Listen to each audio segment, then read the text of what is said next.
সম্প্রতি তাইওয়ানের তরুণদের নিয়ে ২১তম বার্ষিক গ্রীষ্মকালীন ক্যাম্প অনুষ্ঠিত হয়েছে। পূর্ব চীনের ফুজিয়ান প্রদেশের ফুচৌ শহরে অনুষ্ঠিত এই ক্যাম্পে তাইওয়ান অঞ্চলের প্রায় ১৫০০ জন কলেজ ছাত্র অংশগ্রহণ করে।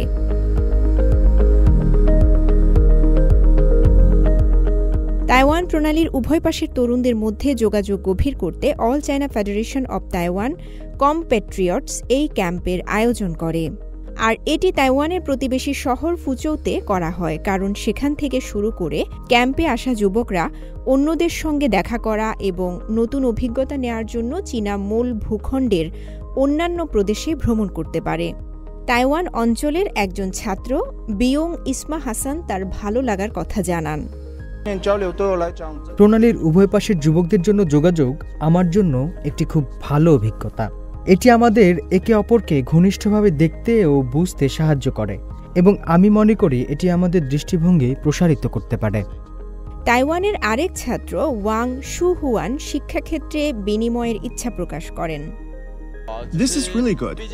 আমি এখানে কলেজ শিক্ষার্থীদের সঙ্গে যোগাযোগ করতে চাই, তাদের শেখার উপায় জানতে চাই, তাদের লাইব্রেরিগুলোতে যেতে চাই এবং তাদের বিশ্ববিদ্যালয়ের ইতিহাস দেখতে চাই।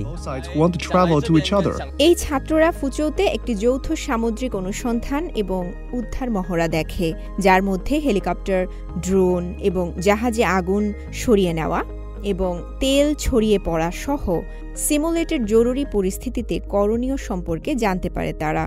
এখানকার যাত্রাটি তাইওয়ান প্রণালী জুড়ে বন্ধন এবং একটি সাধারণ সাংস্কৃতিক পরিচয় ভাগ করে নেওয়ার ক্ষেত্রে বাধাগুলো কাটিয়ে উঠতে সাহায্য করবে বলে প্রত্যাশা ব্যক্ত করেন এই ক্যাম্পে অংশগ্রহণকারী তরুণরা।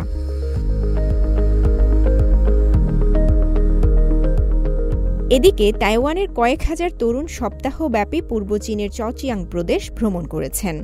এখান থেকে তারা মূল ভূখণ্ডের গভীর উপলব্ধি খুঁজে পেয়েছেন এবং তাদের থেকে সাংস্কৃতিক শিকড় সম্পর্কে আরও শেখার সুযোগ পেয়েছেন।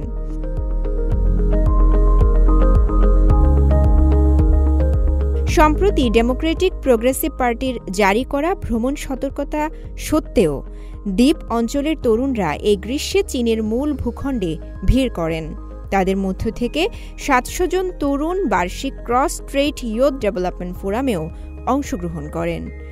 এই ধরনের পদক্ষেপের মাধ্যমে শেকড় সম্পর্কে জানার সুযোগ করে দেয় বলে মনে করেন তাইওয়ানের যুবক সাই শেংফাং।